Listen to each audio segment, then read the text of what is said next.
Hola, muy buenas a todos. Soy un Gunnar de Comics y hoy os traigo un tema sobre el 1146, sobre el capítulo de One Piece de los más recientes, el más reciente que hay. Bueno, pues voy a tratar la Guardia Varega y el error que pudo haber cometido un poco el rey Harald. Vale, vamos a ver un poco de las consecuencias, si es un error, si no lo es, si ha sido traidor o no. Bien, en concreto, vamos a ver un poco em, las conversaciones que ha habido en la última página, ¿vale? De este capítulo One Piece. De fondo veis ahí un vikingo supuesto, en realidad es un varego, también veis a Harald, y de fondo la ciudad del actual Estambul con el cuerno de oro. Bien, ahora vemos el porqué.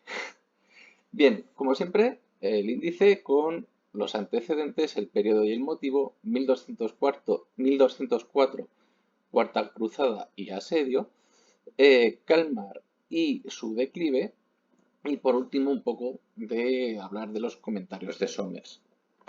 Bien, como antecedentes, bueno, ya sabéis que Roma se expandió, llegó pues eso, primero con un reinado, luego la república, y en el 395 se escinde en dos imperios, el oriental y el occidental en Roma y el oriental en Bizancio, en lo que actualmente es Estambul. Eso sucede en el 395 después de Cristo. En el 476 ya definitivamente el Imperio Romano de Occidente, ¿vale? La parte de Roma como tal deja de existir, empiezan a existir otros imperios más pequeños, por ejemplo el ostrogodo, los suevos, vándalos y alanos pues también empiezan más o menos a crearse, los francos y así sucesivamente. Y el que sí que se mantiene es el bizantino, es decir, el oriental, ¿vale? Aquí tenéis, por ejemplo, una, bueno, de fondo tenéis el Coliseo, pero también tenéis un guerrero romano, un legado o un alto cargo con su armadura, ¿vale? El caso es que veáis, pues, este antecedente. Bien, si ahora nos pasamos más adelante en el tiempo, el periodo y el motivo, pues ¿de qué periodo estamos hablando? Pues precisamente de esas negociaciones que hay entre el imperio bizantino con otro imperio, no sé si emergente o casi casi, porque poco a poco pues sí que se fue creciendo bastante, pero digamos que en el en el 980 ya tenemos a Vladimir I de Kiev como gran, no sé si era gran duque o vamos, emperador, y pues en su caso nació en el 958 hasta el 1015, que es su muerte, y su reinado o su mandato es del 980, 960 y mucho hasta el 70 antes de ser Gran Rus de Kiev, pero sí que tuvo unos mandatos más pequeños hasta el año de su muerte, el 1015. Bueno, y por otro lado también tenemos a otro emperador que es Basilio II, búlgaro-tono, que significa algo así como el matador de búlgaros, y que sería el de Bizancio, ¿vale? 958, que es el año en el que nace también, y hasta en este caso muere en el 1025. Empieza a gobernar desde el 960, es decir, muy pequeño, pero sí que quiero que veáis más o menos esta coincidencia. ¿Qué es lo que pasa? Que empieza a haber tratados entre Bizancio y el Rus de Kiev. El Rus de Kiev, pues obviamente posee o tiene mucha influencia con la zona, pues de lo que sería también la zona normanda, el Sacro Imperio, Noruega y tenía muchos contactos y además tenía mucho poder. Bien, en consecuencia, empieza a haber acuerdos entre el Rus de Kiev y Bizancio. Muchos guerreros de la zona germana o escandinava empiezan a ir hacia el sur a través de pues, los ríos. En este caso no serían los vikingos como tal, sino los varegos, ya que están justamente en la zona oriental, no van hacia, hacia el Atlántico, sino que se van por los ríos hasta llegar a lo que sería Rusia actualmente y después de estos descensos fluviales llegarían al Imperio Bizantino.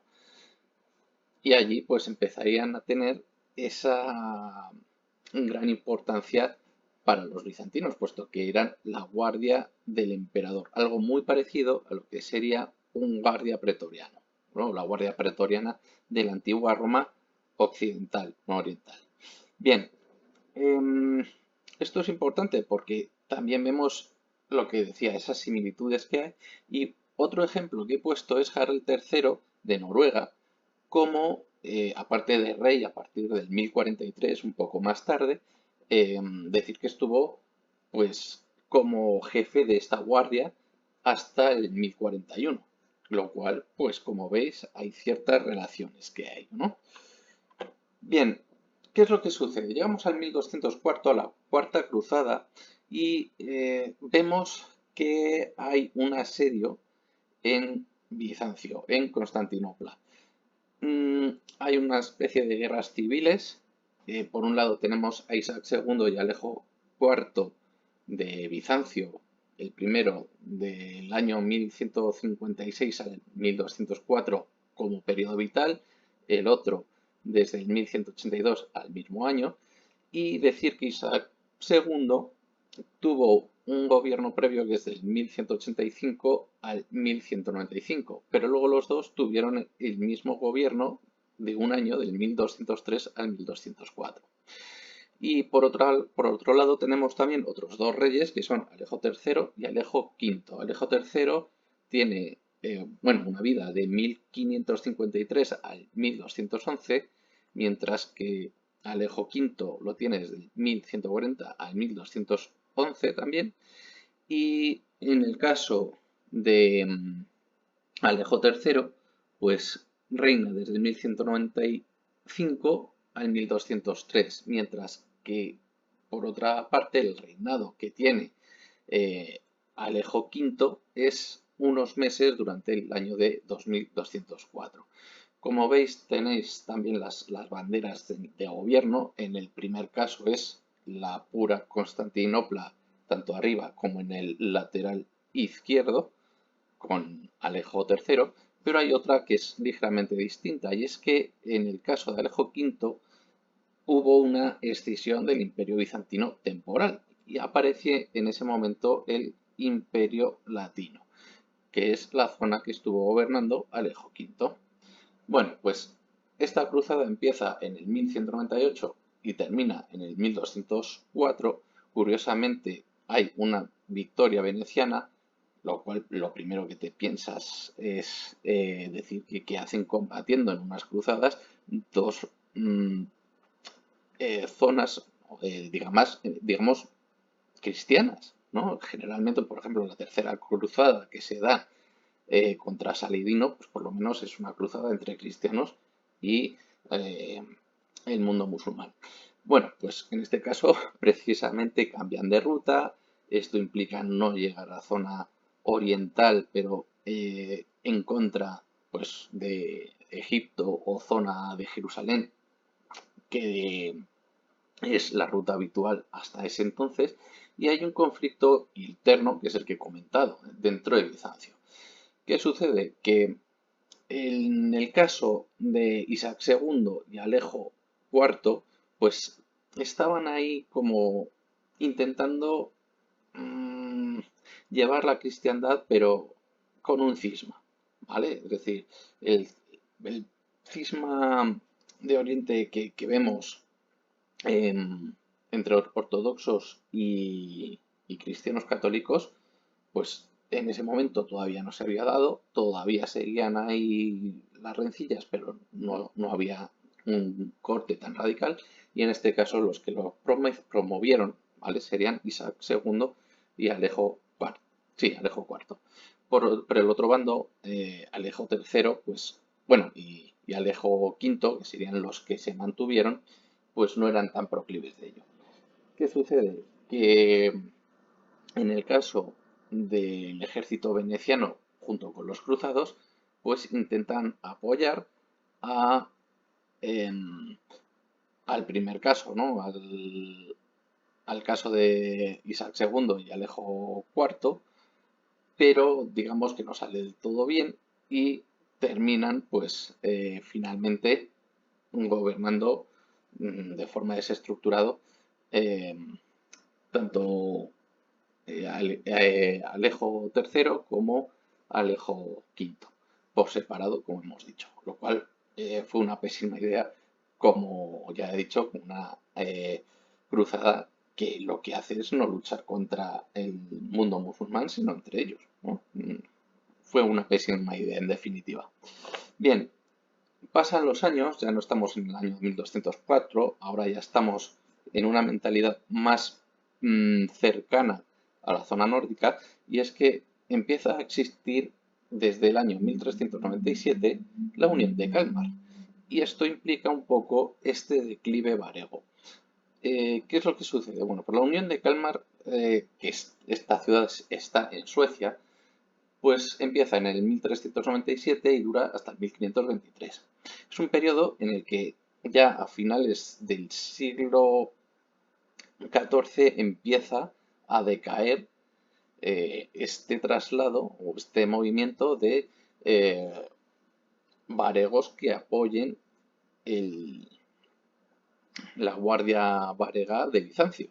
Entonces, al mismo tiempo se están abriendo al comercio y coincide también a pocos años, puesto que en el 1453 Mehmed II pues, llega a Constantinopla, la invade y acaba por convertirse en Estambul, lo cual esto también está relativamente cercano. Bien, veis ahí también el castillo de Kalmar ya de paso y más o menos toda la zona de influencia en el mapa.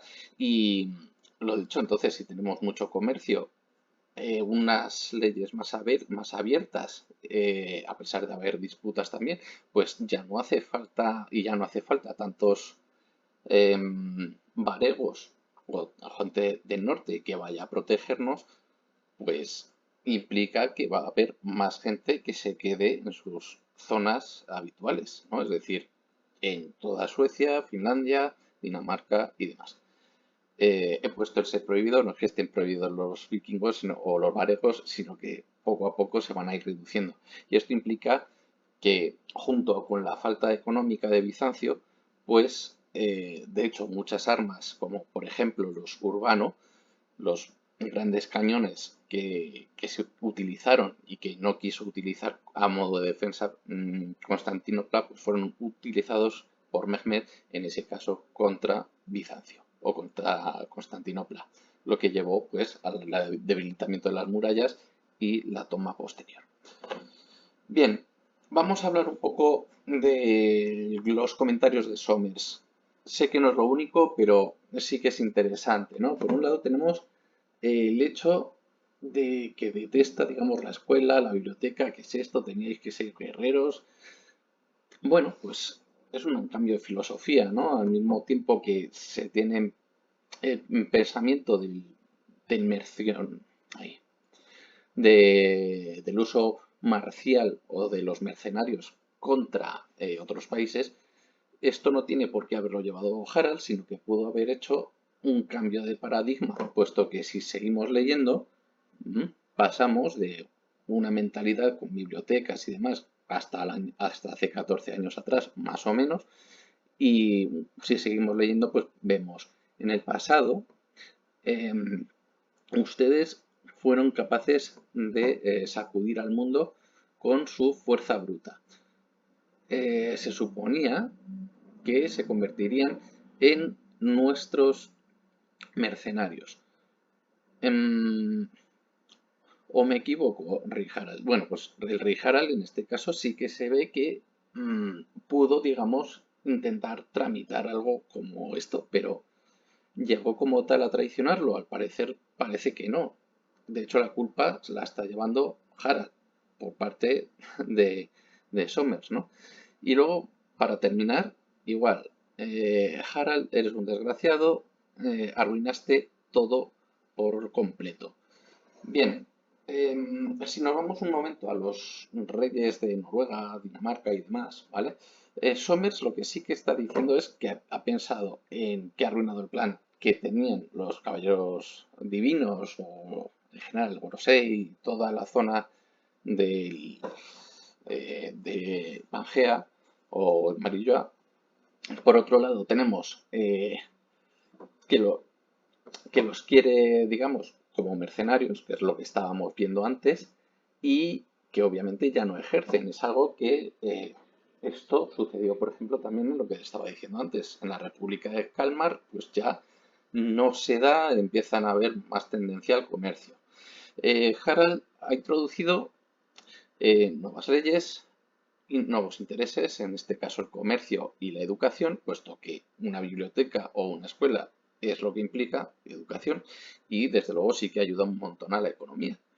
Y para más o menos ir terminando, hay que decir que hay similitudes tanto con la Unión de Kalmar, que es lo que estaba comentando ahora, pero también con uno de los reyes entre Eric I, uno de los hijos de Harald I de Noruega, y Harald II de Noruega, que es el hijo de Eric, es decir, el nieto de Harald I.